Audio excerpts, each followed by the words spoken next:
جی ہاں، یہ شروع میں بھی میں نے جب وقف بیس ماڈل کا سٹرکچر بیان کر رہا تھا تو اس وقت میں نے اس کو منشن کیا ہے کہ ایک تو اصل وقف ہوتا ہے جسے عین وقف کہا جاتا ہے، اور ایک وقف بعد میں جو وقف جس چیز کو اون کرتا ہے. جیسے میں نے وہاں مسجد کی مثال دی کہ ایک تو ہے مسجد، تو مسجد تو وقف ہے.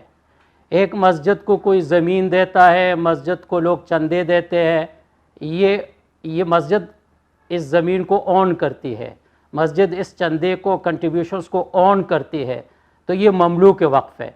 اب وقف جیسے میں نے وہاں عرض کیا کہ یہ کنزیومیبل نہیں ہے، اور مملوک وقف جو ہے کنزیومیبل ہے. دیکھیں مسجد اپنی جگہ رہتی ہے لیکن چندہ خرچ ہوتا ہے، چندے سے امام کو سیلری دی جاتی ہے، مؤذن کو سیلری دی جاتی ہے، اور مسجد کے جو دوسرے ایکسپنسز ہے یوٹیلیٹی بلز وغیرہ اس سے پے کیے جاتے ہیں، تو چندہ کنزیوم ہو جاتا ہے لیکن مسجد اپنی جگہ کھڑی ہے، وہ کبھی بھی قیامت تک کنزیوم نہیں ہوگی.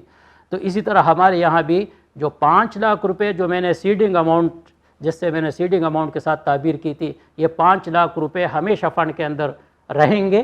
یہ وقف ہے. جو چندے آ رہے ہیں، جو پروفٹ کے شکل میں فردر اماؤنٹ آ رہی ہے، یہ کنزیوم ہوتی ہے، مختلف کلیمز اس سے سیٹل ہو رہے ہیں، اس سے دوسرے ایکسپنسز جو ہے پے ہو رہے ہیں.